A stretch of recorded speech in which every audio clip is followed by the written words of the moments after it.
Informasi selanjutnya pemirsa viral di media sosial, rekening milik koordinator Aliansi Masyarakat Pati Bersatu Supriyono alias Potok diduga diblokir menjelang aksi di depan gedung DPR RI Kamis 27 Agustus mendatang.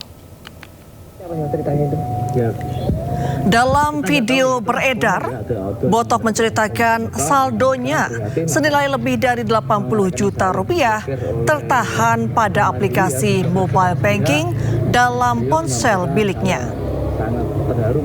Ia pun menduga rekeningnya tidak bisa digunakan karena diblokir. Dana tersebut rencananya digunakan untuk kebutuhan dan akomodasi massa AMPB dalam aksi Kamis nanti. Ya, banyak sekali ya. Hari pertama. Seperti apa ceritanya itu? Ya, kita nggak tahu ya, itu kan spontan ya. Ada odol yang mendekati Om Potok menyampaikan prihatin atas rekening saya yang diblokir oleh Bank Mandiri ya, diblokir secara sepihak. Beliau menyampaikan saya sangat terharu mas, saya kasih sama dengan ini saya ada uang di dalam dompet itu dikasihkan saya semua dan jam tangan dikasihkan saya. Silakan mas jam saya kalau mau dijual untuk Mas Potok. Ya, sementara itu Kabid Humas Polda Metro Jaya Kombes Pol Budi Hermanto membantah memblokir rekening milik Supriyono alias Potok. Ia menjelaskan polisi hanya menunda transaksi dalam rangka penyidikan, bukan memblokir.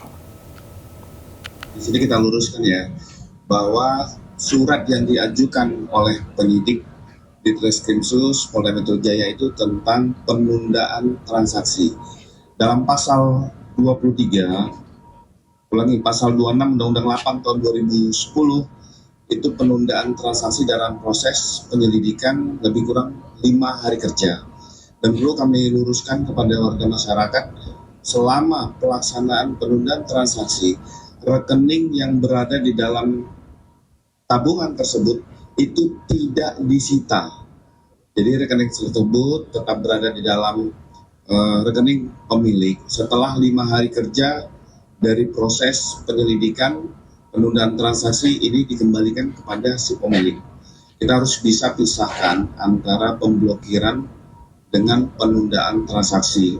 Ini juga mengacu pada pasal 237 Undang-Undang Nomor 4 Tahun 2023 tentang pengembangan dan penguatan sektor keuangan, Undang-Undang P2SK, di mana di dalam penghimpunan dana itu harus menggunakan izin terkait tentang badan usaha, bukan dilakukan oleh perorangan. Sehingga pada hari ini penyelidik sedang mengirimkan klarifikasi untuk bisa ditindaklanjuti penggalangan tersebut tujuannya untuk apa.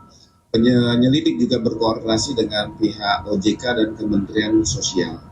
Jadi kita meluruskan surat yang dikirimkan oleh penyelidik adalah pemberitahuan tentang rujukan permohonan penundaan transaksi, bukan pemblokiran. Pemirsa, upaya penyampaian pendapat warga Pati menyuarakan aspirasinya ke gedung DPR terhambat adanya dugaan pemblokiran rekening bank sehingga dana yang ada tidak dapat digunakan. Apakah tindakan pemblokiran rekening ini sah secara hukum? Apakah ini upaya pembungkaman terhadap aspirasi warga?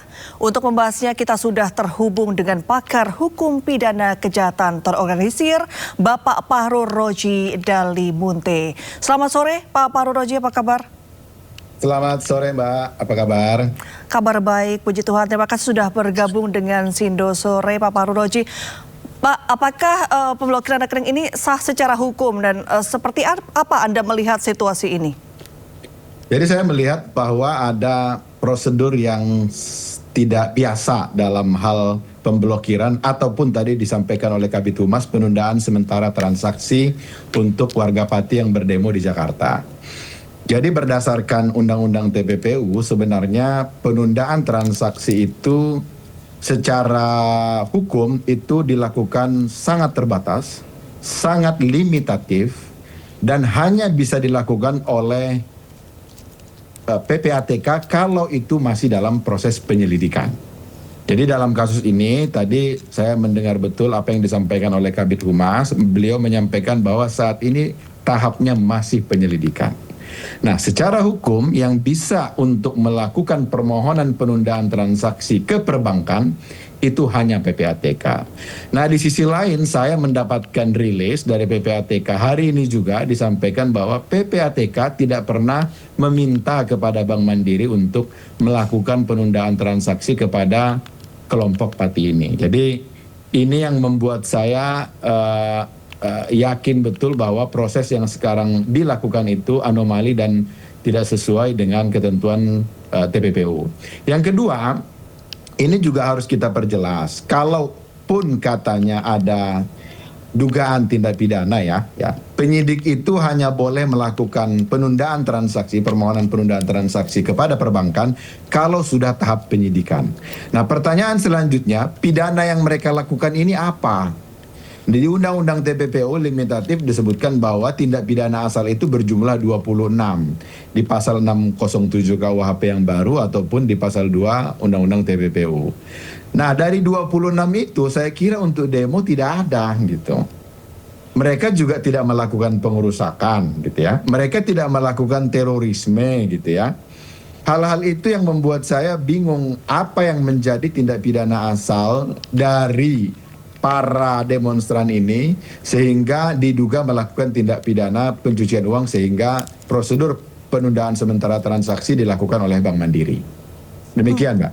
Berarti menurut Anda tidak wajar karena bahkan tindak pidana yang dilakukan saja tidak jelas begitu?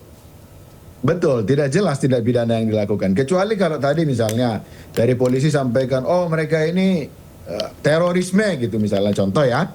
Dan kemudian dari PPATK itu kan punya sistem untuk mendeteksi keuangan terorisme ya. Jadi tanpa dilakukan atau dilaporkan oleh polisi pun PPATK secara periodik itu laporkan ke perbankan, ini transaksi ini mencurigakan, tolong dihentikan, tolong diblokir dan seterusnya. Nah sekarang PPATK tidak bermasalah dengan rekening ini. Sehingga saya bingung apa yang dilakukan oleh polisi ini dasarnya apa, dasar tindak pidana asal yang dilakukan oleh orang-orang ini apa gitu. Kalaupun misalnya orang-orang ini diduga melakukan tindak pidana gitu ya, itu kok di DPR masih diam-diam aja gitu, bahkan hari ini diterima oleh pimpinan DPR gitu. Kenapa orang yang diduga melakukan tindak pidana diterima dengan baik di DPR gitu. Kalau memang katakanlah dari aparat mau melakukan penundaan transaksi atau juga pemblokiran, sebenarnya apa saja prosedur hukum yang seharusnya dilakukan begitu? Oke, jadi di Undang-Undang TPPU itu punya hukum acara tersendiri terkait dengan masalah keuangan ya, perbankan ya, penyelenggara jasa keuangan. Nah, untuk penyidik dapat melakukan penundaan transaksi, kemudian upaya paksa pemblokiran, penyitaan dan seterusnya, itu syaratnya harus sudah masuk di tahap penyidikan. Ya. Jadi ketika sudah ditemukan adanya 2 alat bukti yang cukup dan statusnya sudah ditingkatkan ke penyidikan. Nah, jadi kalau belum penyidikan, maka secara undang-undang kepolisian tidak berwenang meminta perbankan untuk menghentikan transaksi sementara. Seharusnya setidaknya memiliki 2 alat bukti yang cukup begitu. Betul, jadi harus ada 2 alat bukti dan statusnya dinaikkan dari penyelidikan ke penyidikan. Nah, saya dengarkan betul tadi apa yang disampaikan oleh Kabid Humas. Sekarang ini masih penyelidikan dan itu bahkan disampaikan di berbagai media. Sekarang ini masih penyelidikan. Nah, di tahap penyelidikan, siapa yang berwenang? Yang berwenang itu cuma satu, yaitu PPATK berdasarkan analisis transaksi keuangan mencurigakan yang PPATK lakukan sendiri. Nah, faktanya sekarang ya hari ini PPATK sampaikan bahwa mereka tidak sekalipun meminta Bank Mandiri untuk melakukan penundaan transaksi kepada orang-orang ini. Baik, sejauh mana adanya potensi pelanggaran hak konstitusional warga negara ini serta ancaman terhadap kebebasan berpendapat melihat situasi yang saat ini tengah terjadi, Pak Fahruji? Ya, saya kira ini saya kira ini sangat berbahaya ya ketika ketentuan hukum acara di TPPU yang sudah disusun secara jelas, rinci, ini tidak dilakukan sesuai prosedur. Saya tidak masalah misalnya kalau memang sudah ada dugaan tindak pidananya, misalnya tadi terorisme atau katakanlah mereka narkotika, korupsi dan seterusnya. Tidak masalah. Nah sekarang justru faktanya kan belum jelas apa yang mereka lakukan. Nah terkait dengan hal ini saya menghimbau ya, ini karena kan kita negara hukum ya. Jadi siapapun sebenarnya yang merasa hak konstitusionalnya dilanggar itu bisa melakukan dalam hal ini gugatan pra peradilan kalau memang upaya paksa yang dilakukan oleh kepolisian tadi dianggap tidak berdasar hukum. Sehingga apa yang selama ini disuarakan oleh kelompok Pati maupun masyarakat lainnya yang merasa gerah dengan isu ini bisa menyuarakan untuk dilakukan gugatan pra peradilan. Walaupun memang ini secara momentum kan tidak pas. Mereka katanya akan melakukan demonstrasi di saya tidak tahu apakah tanggal 26 atau 27, saya lupa persisnya gitu ya. Ketika mereka mengajukan gugatan, demonstrasi sudah selesai gitu. Nah, dan saya kira hal-hal begini misalnya ada solidaritas gitu ya, itu hal yang biasa gitu ya. Sepanjang bahwa solidaritas yang dilakukan itu tidak melakukan atau melakukan pemufakatan jahat untuk melakukan tindak pidana. Apa yang terjadi misalnya dalam belakangan ini, ada rekening yang diduga yang dilakukan ini atas inisiasi masyarakat untuk memberikan bantuan kepada korban bencana di NTT atau korban kebakaran di Riau gitu ya. Itu kan tidak masalah. Tidak ada yang diblokir, tidak ada yang ditunda transaksinya. Kalau yang dipermasalahkan rekening personal digunakan untuk menampung bantuan atau sumbangan orang. Tapi saya lihat bahwa semua bantuan itu lancar-lancar saja. Tidak ada yang diblokir, tidak ada yang ditunda transaksinya. Kenapa untuk demonstran ini dilakukan perlakuan hukum yang berbeda? Padahal dalam hukum itu kan jelas disebutkan, dan ini berlaku di seluruh dunia, equality before the law, harusnya semua orang sama di hadapan hukum. Demikian, Mbak. Kalau untuk tadi Anda menyarankan untuk mengajukan pra peradilan begitu, tapi setelah nanti. Nah, kalau untuk saat ini apa yang bisa dilakukan oleh pemilik rekening jika benar-benar merasa dirugikan begitu? Saya kira perbankan ini kan bisnisnya kepercayaan ya. Ya, dan saya baca tadi bahwa banyak masyarakat yang mencoba untuk komplain ke Bank Mandiri atas peristiwa ini ya. Jadi banyak di sosmed, tapi saya tidak tahu apakah mereka lakukan itu secara nyata atau tidak. Nah, saya kira kalau misalnya para demonstran ini merasa haknya dilanggar gitu ya, saya kira mereka segera untuk menyuarakan itu ke publik gitu ya, sehingga ini jadi teguran keras bagi Bank Mandiri, sehingga Bank Mandiri sebisa mungkin itu untuk taat kepada aturan dengan merilis penundaan transaksi sementara ini. Karena memang secara aturan ya, penundaan transaksi ini berlaku 5 hari ya, maksimal 5 hari dan bisa diperpanjang. Karena maksimal di 5 hari, apakah bisa diblokir ditunda transaksi sehari? Bisa, sejam bisa.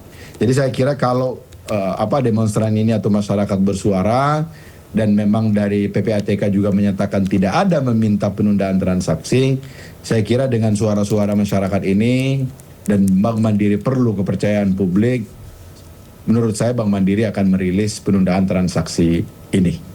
Baik, mungkin terakhir Pak Paruroji, kalau Anda melihat dari segala statement dari berbagai pihak, ini motifnya apa? Apakah ini katakanlah upaya untuk pembungkaman atau hanya kesalahan prosedur hukum saja? Untuk hal itu saya tidak tahu ya, dan saya belum bisa memberikan statement terkait dengan hal itu. Yang saya bisa kasih penjelasan adalah bahwa upaya yang dilakukan oleh penyelidik ya, menunda transaksi, meminta bank untuk menunda transaksi, itu dilakukan tidak berdasar hukum. Baik, terima kasih Pak Paruroji atas diskusinya pada sore hari ini. Selamat sore dan salam sehat selalu. Selamat sore.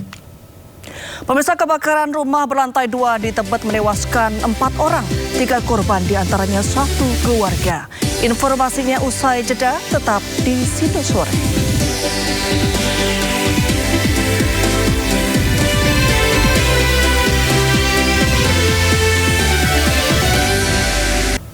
Sementara itu di luar Pengadilan Negeri Jakarta Selatan, massa menggelar demonstrasi menolak gugatan pra-peradilan yang diajukan mantan Jampitsus Febri Adriansyah.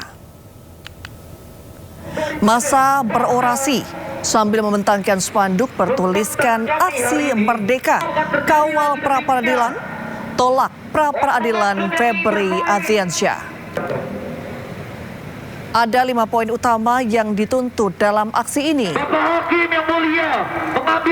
Di antaranya adili Febri hingga meminta jangan ada pihak yang menghalangi upaya pemberantasan korupsi.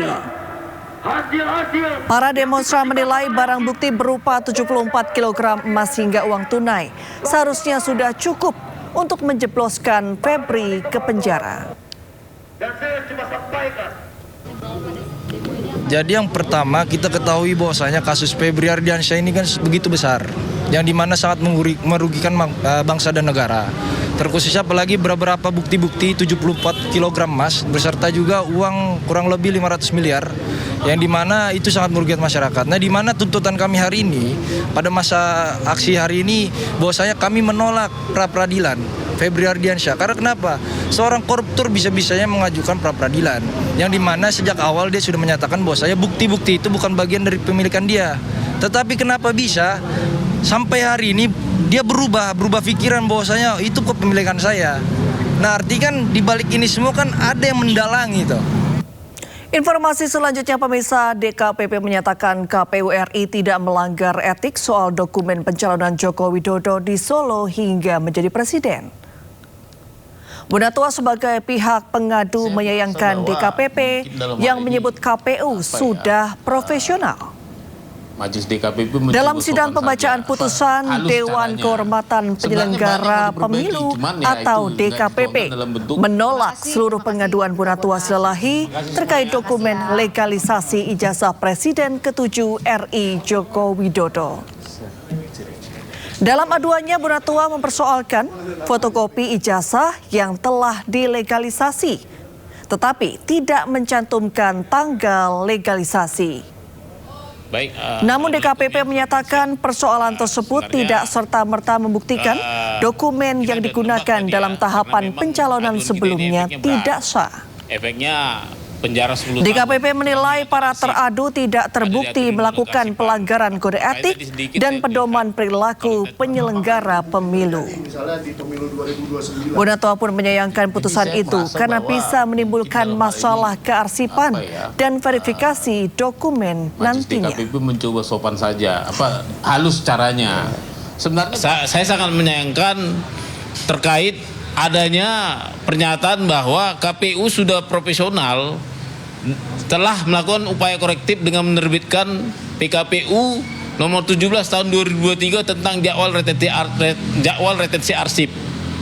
Kita tahu di situ itu sebenarnya perbaikan mengganti PKPU nomor 18 tahun 2013 tentang jadwal retensi arsip di mana di peraturan lama sebenarnya KPU itu wajib mengarsipkan yang namanya seluruh persyaratan calon presiden, calon kepala daerah, termasuk kepala legislatif, tanpa terkecuali semua. Ya, di situ ada NPWP, di situ ada fotokopi ijazah, legalisir macam segala, formulir. Tapi PKPU tahun 2023 mengeluarkan peraturan baru, namanya PKPU 17 tahun 2023.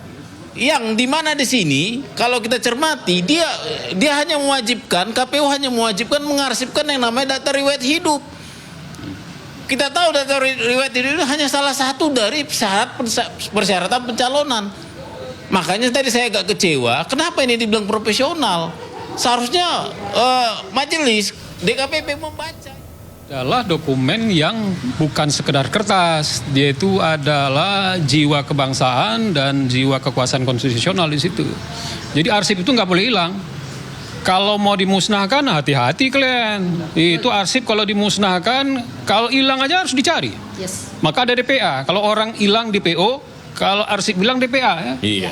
Dan arsip itu bukan cuma hanya kewenangan PPID KPU. Ada kewenangan yang lebih tinggi, yaitu Undang-Undang Kearsipan. Ya. Dan menurut Undang-Undang Kearsipan, ijazah calon presiden dan calon wakil presiden itu adalah arsip esensial, arsip permanen yang nggak boleh di-skip hanya di ruang-ruang kantor KPU. Pemirsa, Dia Sayembara mencari ijazah SMK Wapres Gibran menembus angka lebih dari 2 miliar rupiah. Pembuat sayembara Denny Indrayana meminta Gibran segera menunjukkan ijazah SMK-nya.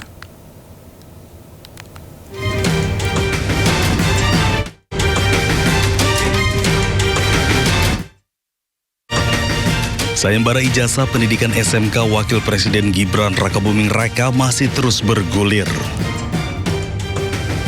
Hingga 21 Agustus 2026, hadiah sayembara sudah menembus angka lebih dari 2 miliar rupiah.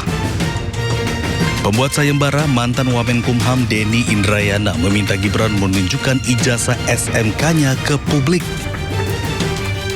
Hadiah sayembara menunjukkan ijazah SMA atau sederajat Gibran Rakabuming Raka sudah tembus angka 2 miliar rupiah. Tepatnya adalah 2.016.370.000